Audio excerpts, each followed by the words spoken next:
오늘 사도행전을 본문을 읽어 드렸는데, 사도행전은 AD 한 70년경, 그러니까 사도들, 예수님께서 승천하신 이후에, 지금부터 2000년 전이지요.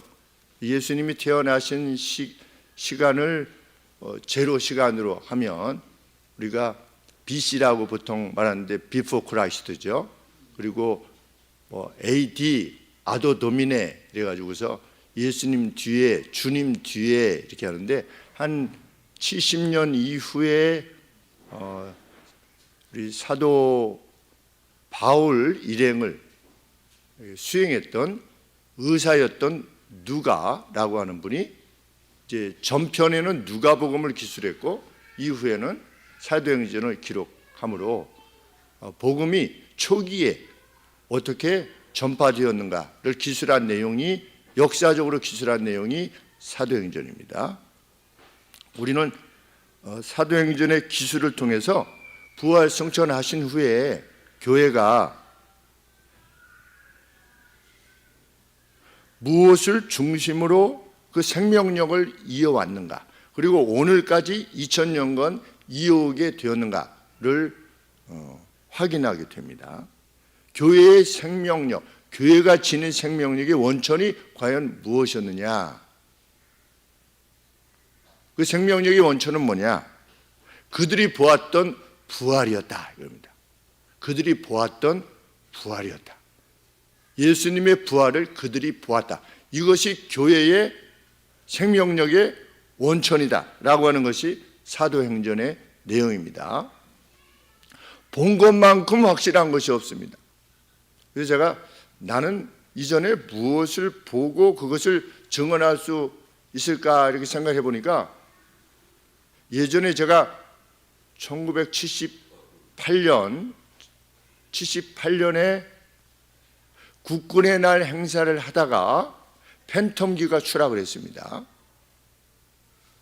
그런데 이제 저희 관악고등학교가 오목교 옆에 있는데, 그날 이제 국군의 날 행사 이제 훈련을 하던 팬텀기 4대가 이렇게 날아가다가 학교 앞으로 이렇게 날아갔어요. 그 대림동 쪽에서, 여의도 쪽에서, 이제 여의도 상공에서 그 에어쇼를 하기 때문에 이렇게 날아가는데, 학생들이 이제 공부하다가 왼쪽으로 팬텀기가 소리가 크고 이러니까, 그래서 이게 날아가길래 저도 이렇게 같이 봤죠. 이렇게 봤는데 갑자기 제일 뒤에 있는 비행기가 뒤에 연기를 뿜더니 갑자기 하늘을 확 솟구치는 거예요. 이게 솟구치면서 마그네슘, 알루미늄 은박지 같은 게 2개가 탁 떨어지더라고요.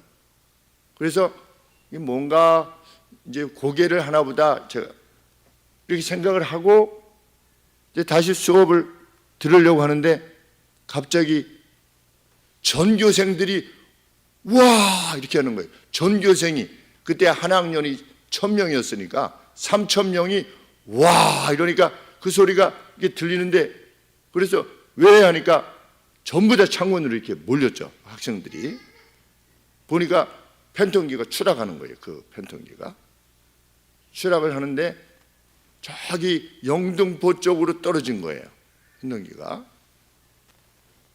그런데 저희 반 아이 중에 그쪽쯤에 자기 집이 있는 아이가 있었어요. 그래가지고 교무실로 막 내려가가지고서 자기 집이 괜찮은가를 통화를 했는데 통화가 안 되는 거예요. 그리고 애가 아주 사색이 됐어요. 얼굴이 자기 집 근처에 이렇게 떨어진 것 같은데 사색이 됐어. 나중에 신문 또 이렇게 방송을 보니까 팬텀기가 훈련을 하다가 송전탑, 저공 비행으로 날아가다가 제일 뒤에 있는 비행기가 송전탑, 높은 송전탑 끝에 부딪힌 거예요. 부딪혀가지고 이제 연료 계통에 이상이 생겨가지고 이제 추락한 거죠. 그래서 분명히 저는 봤으니까 아무리 오래돼도 그것이 아주 특별한 기억이었고, 그래서 구글에 이렇게 찾아봤어요.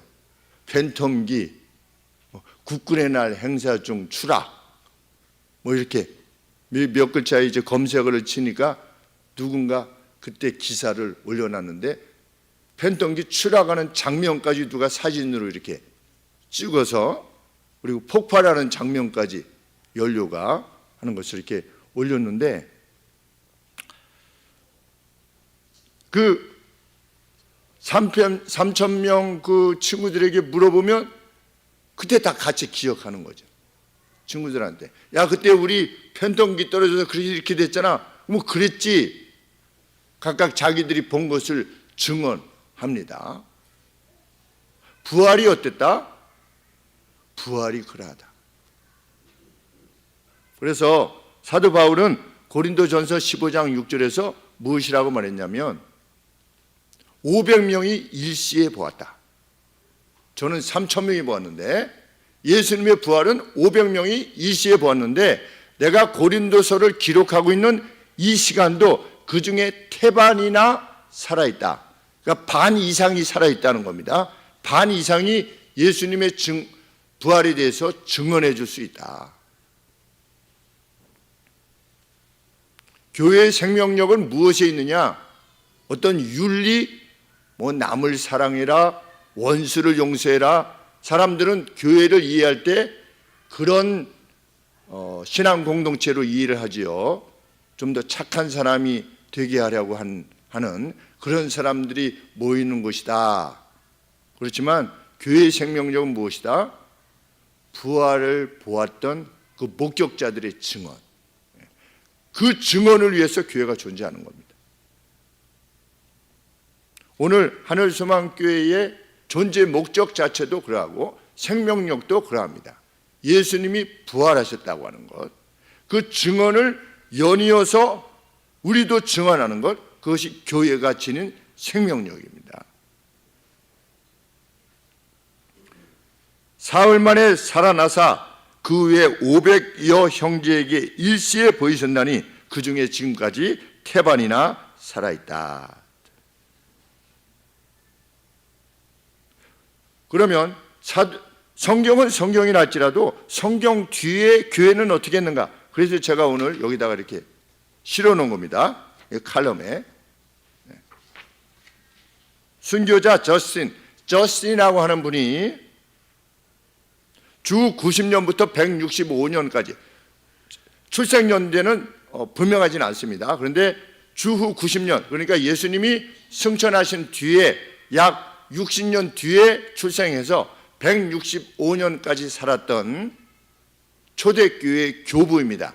교부를 뭐라고 하냐면 처치 파더스라고 그러는데, 그러니까 사도들의 제자들인 겁니다. 그래서 그분들을 뭐라고 일컫느냐면 속사도다, 연속했다 그래서 속사도라 이렇게 읽었습니다. 그런데 이 저스틴이 누구냐? 요한의 제자였던, 사도 요한의 제자였던 폴리갑, 그리고 이그나티우스라고 하는 분은 사도행전에 안디옥이 나오는데, 그 안디옥의 쉽게 얘기하면 언론으로 말하면 교부 목사였던 겁니다.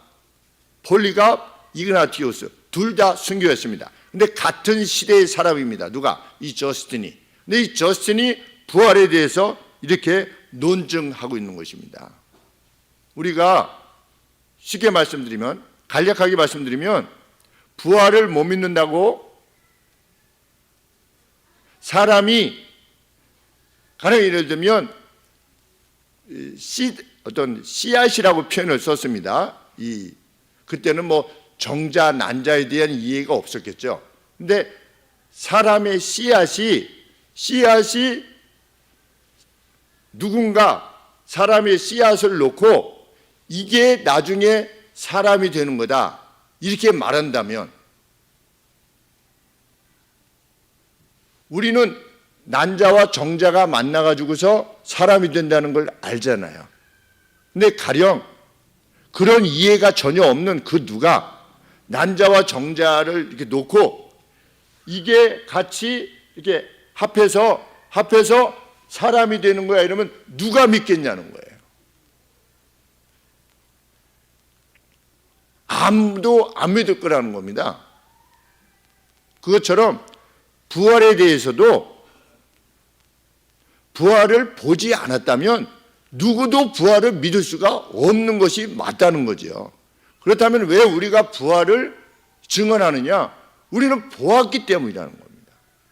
본 사람들이 증언하는 거라는 겁니다. 그럼 부활을 왜 믿지 못하느냐? 보지 않았기 때문에 누가 부활이 있다는 사실을 말하는 사람, 이 말하는 대상이 자기는 부활을 못 보았기 때문에 못 믿겠다라고 말하는 것일 뿐이니 어떻게 하시오? 당신들은 우리의 증언을 듣고 앞으로 믿음을 가지시오 라고 하는 내용이 오늘 저스틴의 이 내용입니다. 그래서 초대교회의 그러니까 1세기 당시에 이 폴리갑이나 이그나티우스나 또 오늘 언급하고 있는 이 저스틴이나 이런 분들의 기록들이 남아있는 겁니다.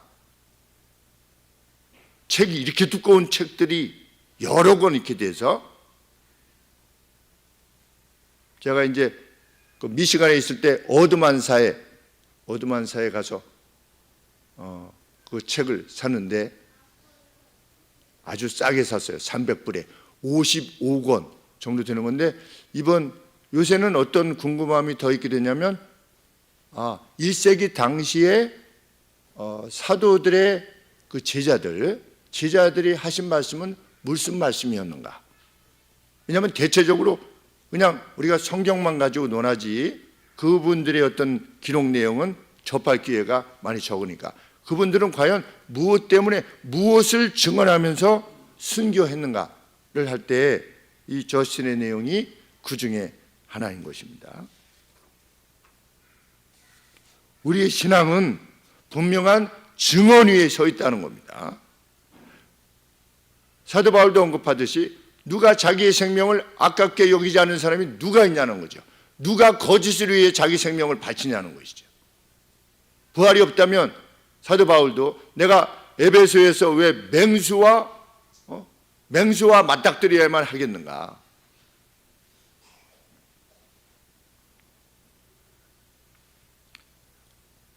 부활을 목격한 이들을 중심으로 교회가 형성된 겁니다.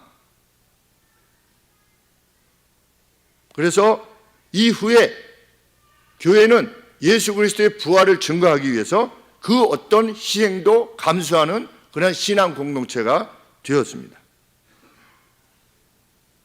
부활이 왜 그리 중요하냐? 그 부활이라고 하는 기적이 왜 중요하냐? 앞서서 부활이 있을 것이라고 하는 것, 부활 전에 인류의 죄를 대신 지고 누군가 죽을 것이라고 하는 것, 그리고 그가 아브라함의 혈통에서 올 것이고 베들레헴에서 태어날 것이고, 이런 모든 구약의 예언, 이 예언이 사실이라고 하는 것에 대한 확증이 되었기 때문입니다. 왜? 구약이 예수님 오시기 전에 구약이 무엇을 계속해서 예언을 했느냐? 누군가 인류의 죄를 대신해서 감당하기 위해서 죽기 위해서 올 것이다. 그런데 그 메시아는 이 혈통에서 올 것이다. 그는 처녀의 몸에서 잉태할 거다. 그는 원래 하나님이신데 오실 거다. 베들레헴에서 태어날 거다.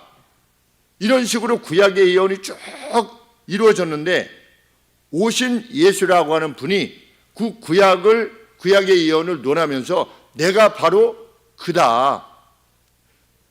구약에서 이랬는데 내가 이러지 않느냐? 구약에서 이랬는데 이러지 않느냐? 내가 그다. 구약의 말대로 내가 죽을 거다. 어디서 죽을 거다?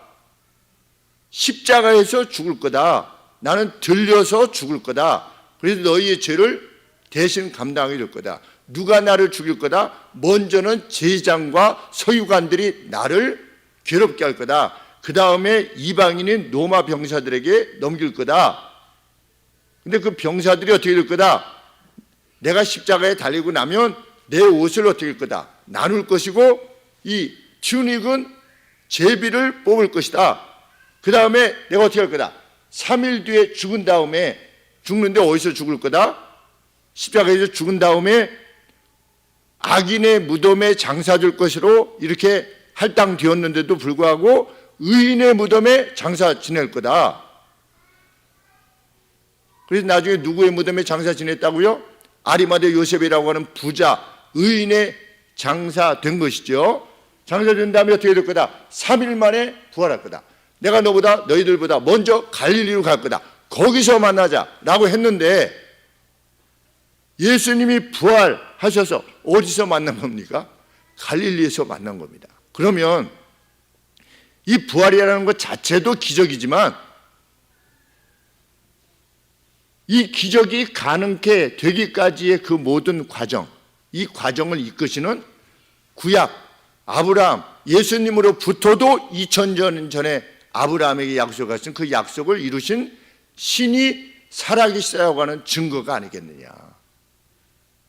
그래서 이 부활이 중요한 것입니다.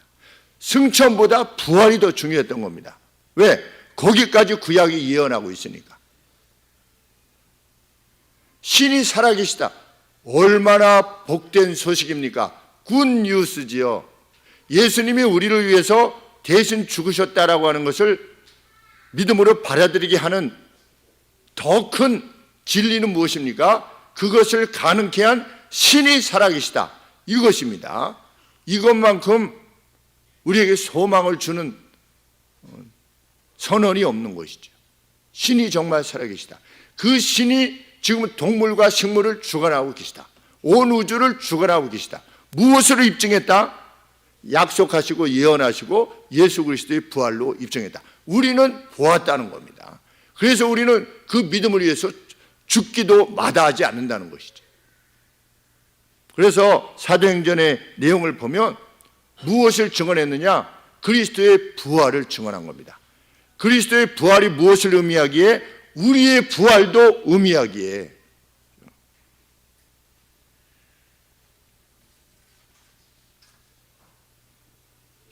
구약은 그럼 부활 이후에 무엇이 이루어질 것이냐?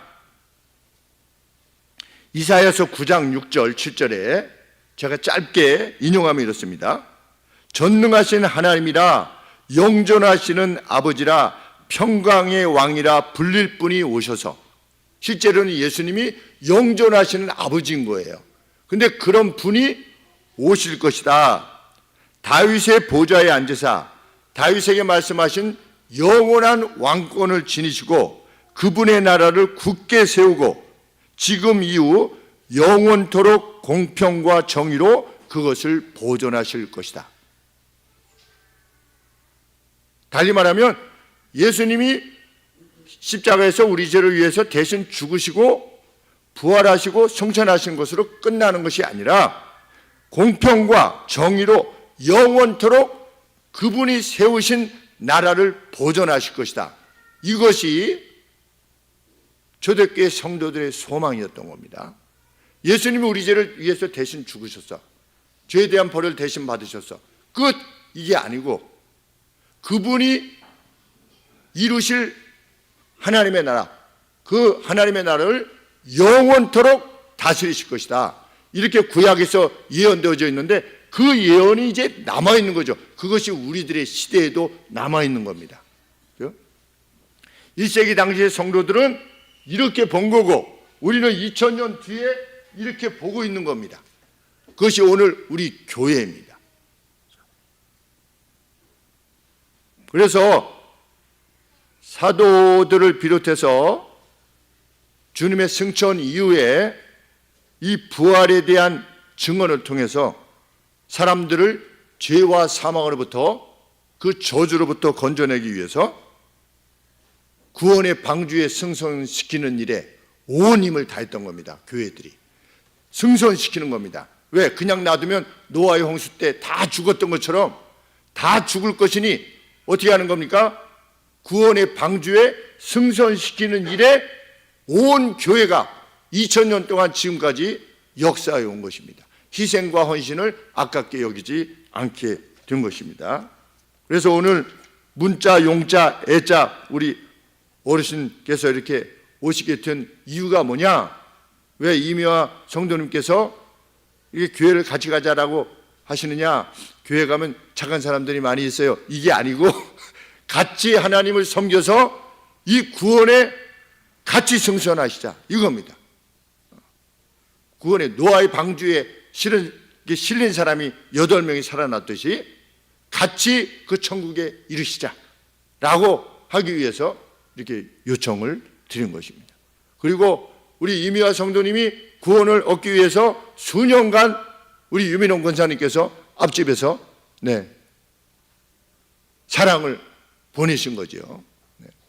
그 사랑 보내셔서 이미화 성도님이 구원 얻게 되신 것에 대해서 유민홍 권사님이 얻게 되는 유익은 뭡니까?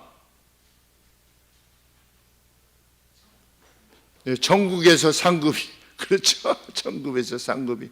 그것만큼 큰 상급이 없다고 했습니다. 누군가를 살려내는 것만큼 큰 일이 어디 있습니까? 우리 일본에서 지하철에서 우리 한국 청년이 일본 사람이 그 떨어진 것을 구하기 위해서 죽지 않았습니까? 지금도 해마다 일본 사람들이 거기다 꽃을 갖다 놓는다고 하지 않습니까? 얼마나 고귀한 희생입니까? 그런데 누가 영원한 지옥으로 향해서 가는데 그것을 보면서도 건져낼 수 없다면 어떻게 그 사람이 천국에 있을 수 있겠습니까? 그래서 온 힘을 다해서 같이 가자는 거죠. 그 천국에. 그것 외에는 아무것도 없습니다. 교회의 부흥 필요 없습니다. 사람들이 많아지는 것, 그거 그렇게 원하는 바 아닙니다. 무엇이 교회가 원하는 바냐? 누군가 그리스도를 알지 못하는 분이 그 생명이 그리스도를 알게 되는 것, 그것이 교회가 그토록 바라는 바입니다. 그리고 그것을 위해서 목사도 일반 일을 하다가 이제 목사가 된 것이죠. 누군가 그런 글을 올렸더라고요. 요새 목사들도 좀 직장 생활을 해봐야 된다. 그래야지 성도들의 그 어려움을 잘 안다. 그래서 제가 답글을 달았습니다. 아, 맞는 말씀입니다. 그래서 저도 한국 오츠카 제약에 입사를 해서 있다 보니까 일이 너무 잘 돼서 안 되겠다 이래가지고서 원래 가던 길을 조금 더 빨리 왔습니다. 제가 목사가 된 뒤에 행하는 이 수고를 기울이면 일반 직장에서 사장 아니면 적어도 공장장은 했을 겁니다. 동아제약 사장님이 된 분이 그 입사 선배가 저보고 목사님이 그만두시는 바람에 제가 대신 사장님이 됐습니다. 이렇게 말했으니 그것은 사실일 겁니다. 왜 이 목사의 길을 가느냐? 구원에 승선시키는 일. 그 일만큼 인생에 있어서 가장 빛나는 길이 없기 때문에. 우리 성도님들도 다 마찬가지시죠. 나로 말미암아 그 누가 영원한 지옥에서 천국으로 향하게 되었다. 우리 박노춘 형제님이 오늘 세례를 받으시게 되는데 지영자매님이 얼마나 있으셨겠습니까? 같은 회사에서 같은 회사 동료를 통해서 예수님을 알게 된다는 것은 정말 놀라운 일이지. 교회는 부활에 대한 증언, 이것을 생명력으로 삼아서 오늘까지 왔습니다. 그리고 생명을 구원해냈습니다. 어머님하고 같이 동화 경모 이렇게 갔습니다. 아버님 계신데 산소에 갔는데 그 앞에 비석이 다 있어요. 비석이 있는데 둘 중에 하나예요. 경주 김씨 누구의 묘든지 아니면 집사 누구의 묘든지 목사 누구의 묘, 장로 목사의, 그분들이 세상에서 누렸던 뭐가 있었겠죠. 그 직분들도 있을 거고, 국무총리 누구 여기에 잠들다 이렇게 하지 않고 대부분의 사람들이 제일 마지막 비석에 뭘 쓰는 겁니까? 직분을 가지고 계시지 않은 분은 뭐라고 쓰지요? 성도 누구누구의 묘 이렇게 썼습니다. 여러분들도 한번 가보시면 그러면 제일 마지막에 남는 게 뭐냐? 정말 결정적으로 중요한 게 뭐냐? 내가 인생을 누구로서 살았냐? 하나님의 사람이냐 아니냐? 둘 중에 하나밖에 없는 겁니다. 그걸 마지막에 깨닫는 것이 아니라 조금 더 일찍 깨닫게 되면 영광스러운 삶을 살게 되는 것이죠. 그리고 빼앗기지 않은 평강 가운데 살게 되는 것이고,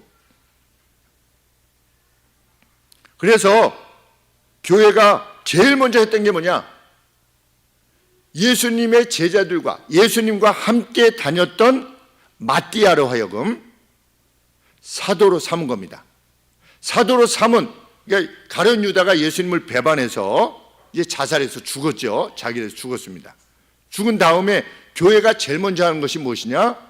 마띠아를 사도에 충원한 겁니다. 무엇을 하기 위해서? 그리스도의 부활을 증언하기 위해서. 그래서 사도행전 1장 22절에 무엇이라고 이렇게 표현하냐면 예수의 부활하심을 증거할 사람을 뽑았다는 거예요. 왜 마띠아를 뽑았느냐? 예수의 부활하심을 증언할 사람을 위해서, 그 목적을 위해서 마띠아를 뽑은 겁니다. 초대교회의 핵심 내용은 뭐냐? 예수 그리스도의 부활을 증거하는 것이었습니다. 그 다음에 4장 12절, 사도들이 전했던 건 뭐냐? 죽은 자들로부터의 부활을 가르치고 천명하는 것이었다. 죽은 자들로부터의 부활, 그리고 그것을 천명하는 것, 그것이 사도들이 행한 바입니다. 4장 33절, 큰 권능을, 능력을 하나님이 주셨는데 그 권능을 가지고 한 일이 뭐냐? 4장 33절에 주 예수의 부활이었다. 이거는 오늘 교회가 무엇을 위해서 존재하는가, 그리고 무엇이 교회의 생명력인가 하는가를 분명히 해줍니다. 그런데 부활에 대해서 설교하는 강단이 잘 없게 되는 것이죠. 오늘 사는 문제에 대해서만 논합니다. 죄와 사망, 저주 잘 논하지 않죠, 현대 교회가. 그래서 무엇이 됩니까? 다른 종교랑 다를 바가 없게 되었습니다. 착하게 살아라, 선한 사람이 되라.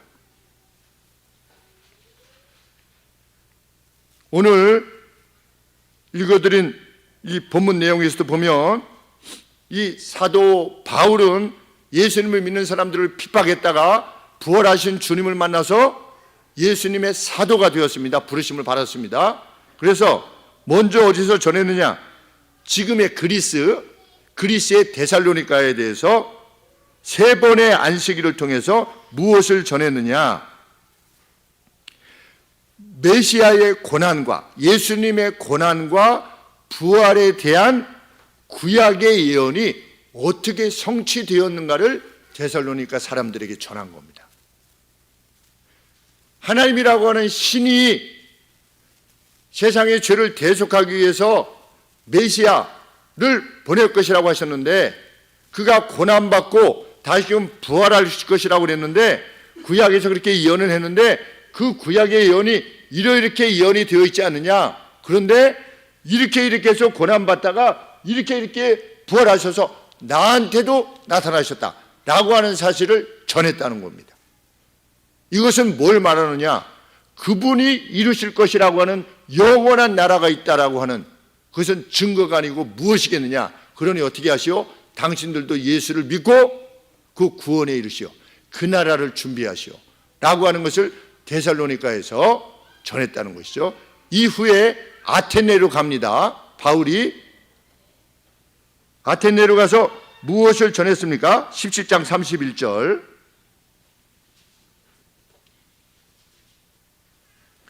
정하신 사람으로 하여금, 하나님께서 정하신 사람으로 하여금 천하를 공의로 심판할 날을 작정하시고 픽스 시키셨대요. 우리 성경의 표현을 보면 확립하셨다는 거지요. 그 날을, 어떤 날을?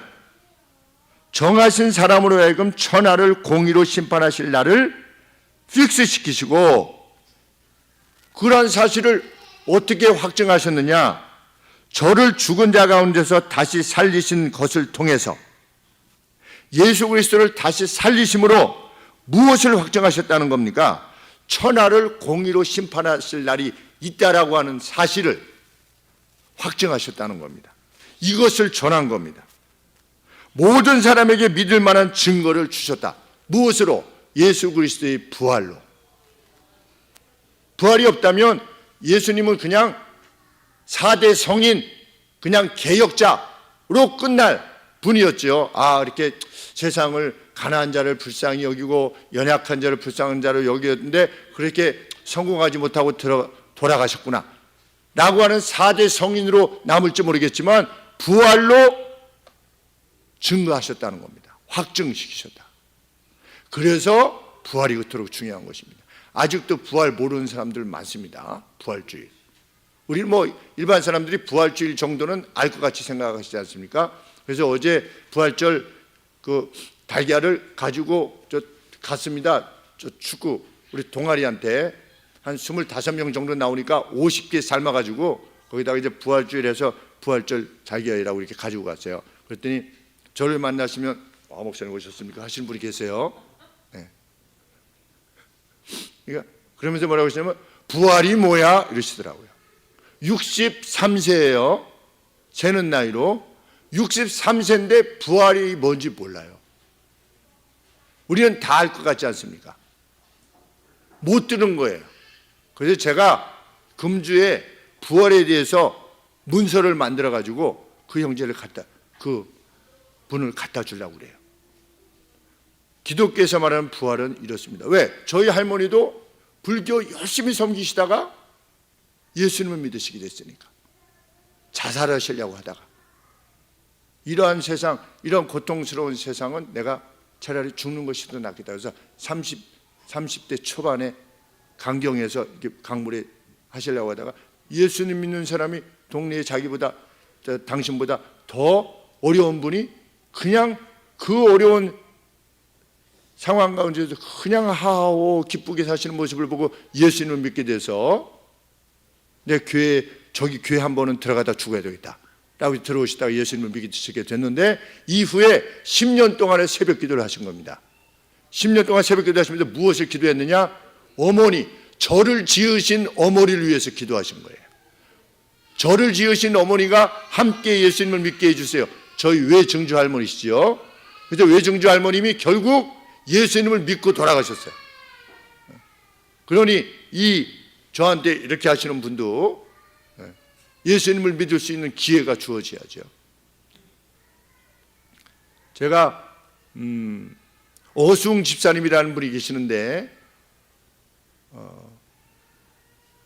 제가 부목사로 섬겼던 강남의 선릉 앞에 화평교회라고 하는 그 교회 안수 집사님이신데 그 집사님의 어머니께서 그러셨어요. 눈 수술을 하셔가지고 80여세가 넘으셨는데 그래서 담임 목사님이 가셨습니다. 그래서 복음을 전하려고 했습니다. 예수님은 이러신 분이십니다. 그러면 그 어머니께서 누워 계셔서 참 좋으신 분이시죠. 나무야무 탑을 이렇게 이렇게 예수님은 이렇습니다. 부활이 이렇습니다.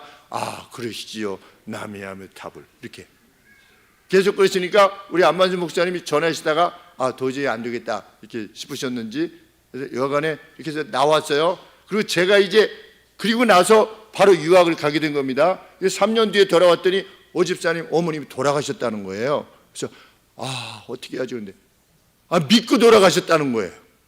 저도 그때 당시에는 이분은 도저히 안 되시겠구나. 이 정도로 원래 이게 부러지는 분은 그래도 이게 전환이 쉬운데 부들부들 하시는 분은 예수님으로 돌아오기가 어렵기 때문에 그랬는데 예수를 믿고 돌아서신 거예요. 그래서 영생을 얻으셨다는 것이 얼마나 참 그때 그 말씀을 듣고 얼마나 기뻤던지. 왜냐하면 또 어수웅 집사님은 제가 가 있을 때 3년 동안 한 달에 100불씩을 보내주셨어요. 그래가지고 얘가 공부하는 것을 도와주셨으니 더 기도도 되고 이렇게 했는데 참 구원케 하는 일, 그것이 교회가 하는 일이다. 그리고 단지 천국에 가는 것뿐만 아니라 예수님을 일찍 알면 알수록 예수님의 삶을 살게 되죠. 흔들리지 않는 평안. 뭐가 망하고 뭐하고 이렇게 돼도 이번 주에 참 들은 말씀 중에 참 감격이 되는 말씀 중에 하나는 저희 어머님이 예전에 이 삼신유리라고 하는 유리를 하시다가 회사가 이렇게 저도 왜 그렇게 어려움을 당했나 이렇게 했는데 그 회사 내에서 수금하시는 분이 수금을 다 하셔가지고 미국으로 도망가셨대요. 그 돈이 엄청 큰 돈이었나 봐요. 그러니까 그것과 맞물려서 또 중국에서 값싸게 유리가 들어오고 이래서 회사가 이제 망했을 때 어려움에 직면하게 돼서 그랬는데, 그때 기도 제목이 무엇이었냐면 우리 가족들이 한 지붕 안에 살 수 있도록 해주세요. 이것이 기도 제목이셨대요. 다른 거 필요 없고 뭐 잘 먹고 잘 사고 이런 거 필요 없고 그냥 같은 집 안에서만 살 수 있도록 해주세요. 그거 얼마나 참 절박한 기도입니까? 그런데 그 기도를 하나님이 이루어 주셨잖아요. 노년에 참 기쁨과 감사의 삶으로 우리가 함께 믿음 생활을 이렇게 하지 않습니까? 저희 외조목교에서도 누군가 지금부터 한 70년 전에 버스 2대 값을 가지고 그냥 가셔가지고 67세까지 빚을 갚으셨는데 마지막 92세 때 천국으로 가시면서 하시는 말씀이 참 하나님의 은혜가 크다. 67세까지 빚을 갚으시면 오직 하겠습니까? 그런데도 제가 이렇게 지켜보았던 할머니는 일생 평강의 할머니셨습니다. 그 가난 가운데서도. 왜 그러냐? 하나님을 만나셨으니까. 하나님이 누구신지 아니까. 하나님의 섭리를 믿으니까.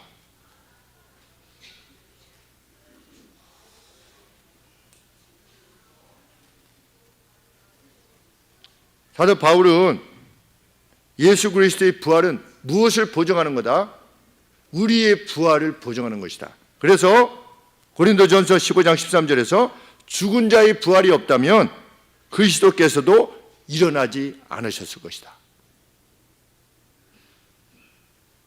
그러면서 사도행전 24장 16절에서 우리 사도행전 24장 16절 가보시면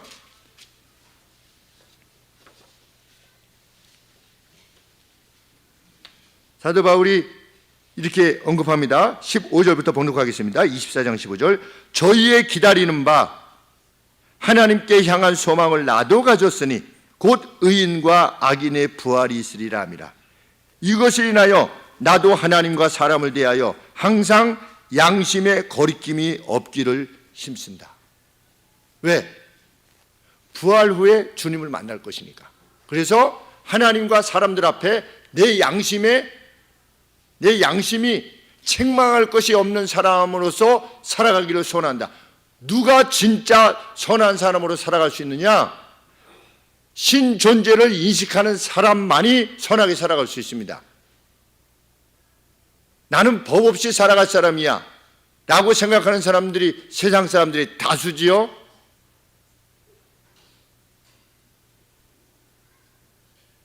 그런데 그들이 이익이 닥쳐올 때, 아니면 어떤 환난이 올 때, 두려움이 올 때, 아니면 어떤 그 자존심이 상하는 것이 올 때 어떻게 됩니까? 변하죠. 멀쩡한 사람도 변해. 멀쩡해 보이는 사람도 변합니다. 신존재를 인식하지 않으면 결국은 무엇을 위해 살게 됩니까? 자기의 유익을 위해서 살게 될 뿐입니다.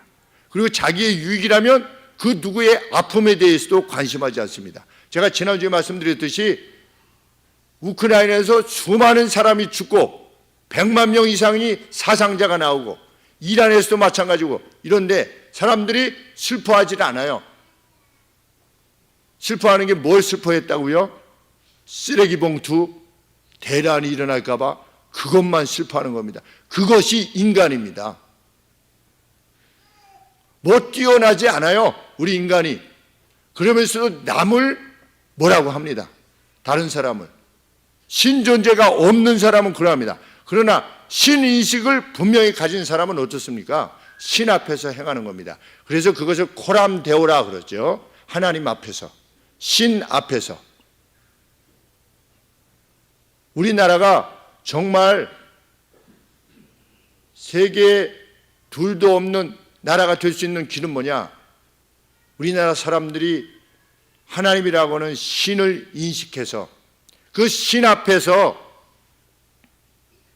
책망할 것이 없는 사람으로 살아가기를 원하는 사람들이 많아지면 많아질수록 우리나라가 복된 나라가 될 것입니다. 그리고 해방 이후로 그런 나라가 되어 왔습니다. 우리나라가. 그 어두운 나라, 그 어두웠던 우리나라가 이 땅이 이렇게 된 그 근본적인 동기가 무엇인가? 우리는 어떻게 그래도 우리나라 사람들이 이렇게 밤에도 그냥 어린아이들이 마음껏 다닐 수 있는 이런 나라가 되었고 살찔 것을 두려워하는 이러한 나라가 되었는가? 그래도 이 땅의 사람들이 수많은 교회가 세워졌죠. 제가 있었던 미시간의 그랜드 래피드도 얼마나 교회가 많은지 몰라요. 근데 사람들이 그 그랜드 래피드를 뭐라고 일컫느냐면 미국의 예루살렘이라고 부른답니다. 우리가 예전에 평양을 동양의 예루살렘이라고 이렇게 불렸던 것처럼.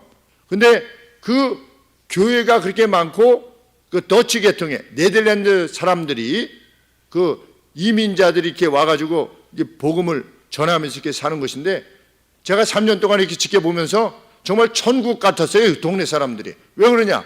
그 성도들이니까. 많은 경우가 성도들이니까.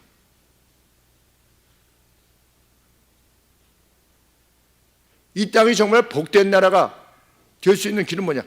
하나님 앞에서 책망할 것이 없고 사람들 앞에서 책망할 것이 없도록 자기 양심을 지켜가는 사람들이 점점 많아질수록 우리나라는 복된 나라가 될 것입니다. 현재적인 삶에 있어서도. 그래서 우리의 자녀들에게도 복음을 분명하게 행할 것을 요청하는 것이죠. 하나님의 도움을 받을 뿐만 아니라 하나님의 신적인 능력을 힘입어서 이 땅을 살아가는 겁니다. 그 신적인 능력은 어떤 능력입니까? 죽은 몸을 부활케 하는 그 능력입니다. 그 능력을 힘입어서 우리의 자녀들이 살아가는 겁니다. 이것만큼 능력의 삶은 없을 것입니다.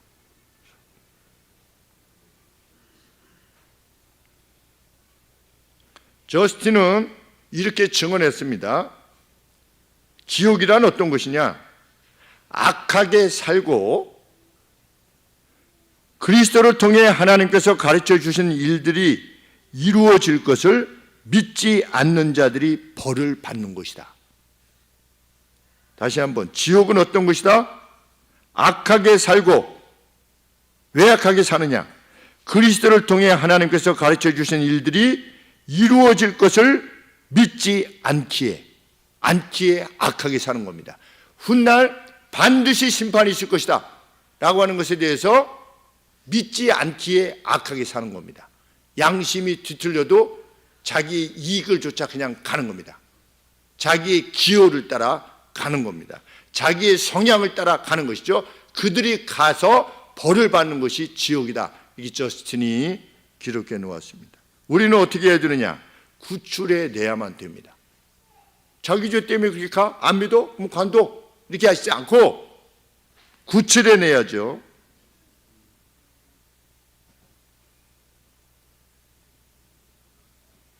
그러한 교회가 되기를 원합니다. 구약에서 언급되어진 모든 말씀을 이루신 우리 하나님이 계시다고 하는 것, 그것이 우리의 삶의 근간이 되는 그러한 신앙생활, 그 복된 신앙생활, 하나님과 사람 앞에서 책망할 것이 없는 양심을 지키며 사는 삶, 그런 삶 계속해서 살아나가는 우리 되기를 소원합니다. 기도하겠습니다. 하나님 아버지,